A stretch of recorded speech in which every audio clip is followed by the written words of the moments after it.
Good morning दोस्तों, कैसे हैं आप लोग। होप सो आप सभी लोग अच्छे होंगे। आज हम लोग लेके आए हैं एक interview experience for fresher civil engineer के लिए। तो ये मेरा पहला इंटरव्यू था फॉर टेक्निकल इंटरव्यू के बारे में आप बात करें तो मेरा ये इंटरव्यू था महिंद्रा सस्टेन, एक महिंद्रा ग्रुप की कंपनी है महिंद्रा सस्टेन, जो कि रिन्यूएबल एनर्जी के फील्ड में काम करती है। उसमें मेरा पहला इंटरव्यू था। तो मैं आज उसके बारे में मैं अपना एक्सपीरियंस आपसे शेयर करूंगा कि वो क्या क्या क्वेश्चन पूछते हैं और उन्होंने मुझसे क्या क्या क्वेश्चन पूछा, और इससे आप सीख सकते हैं कि बेसिकली जो फ्रेशर्स के इंटरव्यू होते हैं सिविल इंजीनियरिंग के लिए, उसमें क्या क्या क्वेश्चन पूछे जा सकते हैं। तो चलो आज हम शुरू करते हैं। सबसे पहले हम बात करते हैं कि एचआर क्वेश्चन क्या क्या पूछे जाते हैं, एचआर से रिलेटेड क्वेश्चन क्या क्या पूछे जाते हैं सिविल इंजीनियरिंग के फील्ड में। तो उन्होंने सबसे पहले मुझसे पूछा कि आप अपना ब्रीफ इंट्रोडक्शन दीजिए। तो मैंने अपने बारे में और एजुकेशन के बारे में ये सब बारे में बताया। फिर उन्होंने मुझसे पूछा कि उनका नेक्स्ट क्वेश्चन था कि फैमिली बैकग्राउंड बताइए। मैंने अपनी फैमिली के बारे में बताया, मेरे माता पिता क्या करते हैं, मेरे कितने भाई बहन हैं। और उन्होंने पूछा कि आप और आपके, मैंने बताया मेरे पिता जो हैं फार्मर हैं, तो उन्होंने पूछा कितनी जमीन है। ये सब बारे में उन्होंने मेरे से क्वेश्चन पूछा। उसके बाद उन्होंने मुझसे हॉबीज के बारे में क्वेश्चन पूछा कि आपकी हॉबीज क्या क्या हैं। तो मैंने कुछ बताया उसके बारे में। देन उन्होंने मुझसे पूछा कि अगर आप सेलेक्ट हो जाते हो आज के इंटरव्यू में, तो आप कितने टाइम में जो है हमारी कंपनी को ज्वाइन कर लेंगे। तो एक ये क्वेश्चन था। नेक्स्ट उन्होंने मुझसे पूछा कि क्या एज ए सिविल इंजीनियर आप जो है धूप में मतलब हर मौसम में एक हार्ड वर्क करना पड़ेगा आपको फील्ड में गर्मी में, तो क्या आप उसके लिए रेडी हैं। तो क्या आप रेडी टू मूव, मतलब आप ज्वाइन करने के लिए तैयार हैं। तो मैंने उसके बारे में बताया हाँ मैं ज्वाइन कर लूंगा। देन उसके बाद टेक्निकल राउंड शुरू हुआ। उन्होंने पूछा ठीक है आप बताइए आपको क्या क्या आता है। बेसिकली उन्होंने मुझसे पूछा कि कौन से सब्जेक्ट्स का आपके ऊपर आपका कमांड है, कौन से सब्जेक्ट्स पे आप वो बताइए। तो मैंने उनको बताया कि मेरा सोम कंक्रीट सर्वे और सॉइल मैकेनिक्स पे कमांड है। तो उससे रिलेटेड उन्होंने क्वेश्चन पूछे। सबसे पहले उन्होंने मुझसे बेसिक, इस इंटरव्यू में मैंने मुझसे जो है सब बेसिक क्वेश्चन पूछे गए। सबसे पहले उनका क्वेश्चन था कि वे बताइए कि आप कि 1 इंच में कितने सेंटीमीटर होते हैं। तो मैंने कुछ आंसर दिया उसका। फिर नेक्स्ट उससे रिलेटेड उन्होंने पूछा कि एक एक फीट में कितने इंचेस होते हैं। नेक्स्ट क्वेश्चन पूछा कि 1 फीट में कितने मीटर होते हैं, 1 मीटर में कितने फीट होते हैं। देन उन्होंने मुझसे पूछा कि 1 स्क्वायर मीटर में कितने स्क्वायर फीट होता है, 1 हेक्टर में कितने स्क्वायर मीटर होता है। तो ये सारा मेजरमेंट से रिलेटेड उन्होंने क्वेश्चन पूछा कि अगर कन्वर्जन किसी को करना हो, कि एक एक सेंटीमीटर में कितना, एक एक इंच में कितना सेंटीमीटर होता है, 1 स्क्वायर मीटर में कितना स्क्वायर फीट होता है, और 1 फीट में कितना इंचज होता है। तो ये सब क्वेश्चन, बेसिक क्वेश्चन मुझसे पूछे गए। देन उन्होंने फिर मुझसे पूछा कि ये बताओ कि डिजाइन मिक्स क्या होता है, नॉमिनल मिक्स क्या होता है।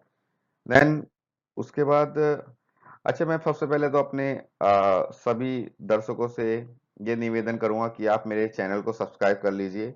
और जितने भी मैंने इस चैनल पे मैं अपने वीडियो शेयर करता रहता हूँ रिलेटेड टू जो है मेरे जितने भी पब्लिक सेक्टर यूनिट में मैंने इंटरव्यू दिया है, गवर्नमेंट जॉब्स में मैंने जो इंटरव्यू दिया है, और प्राइवेट में भी मैंने जो इंटरव्यू दिया है, उनके एक्सपीरियंस के बारे में, अपना मेरा जो एक्सपीरियंस था उसके बारे में यहाँ पे वीडियो शेयर करता हूँ। तो आप सब लोगों से मेरा निवेदन है कि आप मेरे चैनल को सब्सक्राइब कर लें, ताकि जो मेरी वीडियो हैं वो आप तक डायरेक्टली पहुँच सके। चलिए आगे बढ़ते हैं। हमारे नेक्स्ट क्या था। तो नेक्स्ट जब उन्होंने मुझसे पूछा कि मिक्स डिजाइन और नॉमिनल मिक्स के बारे में बताइए, तो मैंने उनको आंसर दिया। देन उन्होंने पूछा कि नॉमिनल मिक्स में जो है आप प्रोपोर्शन बताइए, M15 का, M20 का, M25 का। तो उन्होंने मुझसे प्रोपोर्शन पूछा। नेक्स्ट क्वेश्चन पूछा उन्होंने कंक्रीट से कि कंक्रीट क्यूब जो कास्ट करते हैं उसका साइज कितना होता है। देन उसको जब कंक्रीट क्यूब को हम फिल करते हैं, जब कंक्रीट क्यूब कास्ट करते हैं, तो कैसे फिल किया जाता है वो, ये क्वेश्चन पूछा। फिर उन्होंने पूछा मुझसे कि स्लम कोन का क्या साइज होता है, जो हम लोग वर्केबिलिटी चेक करते हैं उसका स्लम कोन का साइज क्या होता है। तो मैंने कुछ बताया। देन उनको नेक्स्ट क्वेश्चन मूव किए उसी से रिलेटेड कि स्लम कोन टेस्ट कैसे होता है बताइए। आप पूरा प्रोसीजर बताइए कैसे स्लम टेस्ट कैसे होता है। देन उसके बाद मैंने बताया, फिर उन्होंने मुझसे पूछा इससे रिलेटेड ही कि टाइप्स ऑफ जो स्लम फेलियर होते हैं वो बताइए, कौन कौन से स्लम फेलियर होते हैं। तो उसमें दो तीन टाइप्स के स्लम फेलियर होते हैं, सीयर स्लम फेलियर और एक कोलेप्सिबल, एक कुछ और होता है। देन फिर उसके बाद उन्होंने सीयर स्लम फेलियर के बारे में मुझसे पूछा कि सीयर स्लम फेलियर कैसे होता है, किस टाइप का फेलियर स्लम में होगा तो वो सीयर स्लम फेलियर कहलाएगा। ये क्वेश्चन था। नेक्स्ट उन्होंने मुझसे सोयल से रिलेटेड क्वेश्चन पूछा कि सोयल बेरिंग कैपेसिटी क्या होता है, ये बताइए। फिर आप फील्ड में सोयल बेरिंग कैपेसिटी कैसे कैलकुलेट करते हो, या कौन कौन से मेथड हैं सोयल बेरिंग कैपेसिटी को कैलकुलेट करने के। फिर उसके बाद उन्होंने क्वेश्चन पूछा कि टाइप्स ऑफ फाउंडेशन कौन कौन सी हैं। और नेक्स्ट उनका क्वेश्चन था कि जो फाउंडेशन है उनका रिलेटेड टू द सॉइल क्या क्या परमिशिबल सेटलमेंट है। तो उन्होंने पहला क्वेश्चन पूछा कि ड्राफ्ट फाउंडेशन अगर है और आप किले पे कास्ट कर रहे हो तो उसमें क्या परमिशिबल सेटलमेंट है। देन अगर आप एक आइसोलेटेड फुटिंग कास्ट कर रहे हो सैंड पे तो उसका क्या परमिशिबल सेटलमेंट है।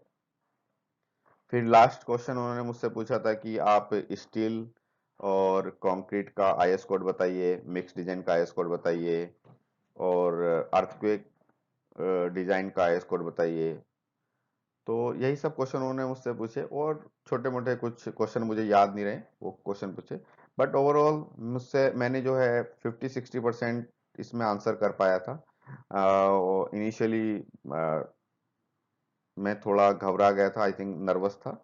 बट ओवरऑल मैंने 60-60% इंटरव्यू में आंसर दिए थे। तो होप सो आपको इससे एक्सपीरियंस मिला होगा कि एक फ्रेशर सिविल इंजीनियर से क्या क्या क्वेश्चन पूछे जाते हैं इंटरव्यू में, और हमको कैसे एक अगर हम फ्रेशर इंजीनियर हैं, फ्रेशर अभी बीटेक पास आउट हुए हैं या फिर बीटेक में हैं, बीटेक में हमारा इंटरव्यू कंपनी प्लेसमेंट या फिर कॉलेज प्लेसमेंट होने वाला है, तो हम कैसे अपने आप को प्रिपेयर कर सकते हैं। तो होप सो ये आपको वीडियो अच्छी लगी होगी। अगेन मैं आपसे रिक्वेस्ट करूंगा कि प्लीज़ सब्सक्राइब अवर चैनल। हम इस चैनल पे आपको बहुत सारी वीडियोस मिलेंगी जिसमें आप जान सकते हैं कि पब्लिक सेक्टर यूनिट में मैंने 7 से 8 पब्लिक सेक्टर यूनिट्स में इंटरव्यू दिया है। और मैंने इस चैनल पे सारे पब्लिक सेक्टर यूनिट्स का जितना भी अच्छे पब्लिक सेक्टर यूनिट में उनमें इंटरव्यू दिया है, उसमें क्या क्या क्वेश्चन पूछे जाते हैं, कैसे मेरा इंटरव्यू कंडक्ट हुआ। और मैंने 3-4 पब्लिक सेक्टर यूनिट्स में काम भी किया है। स्टिल मैं एक गवर्नमेंट पब्लिक सेक्टर में काम करता हूँ। तो होप सो आप मेरे चैनल को सब्सक्राइब करेंगे, और थैंक यू वेरी मच मेरे वीडियो को देखने के लिए। Thank you, thanks a lot.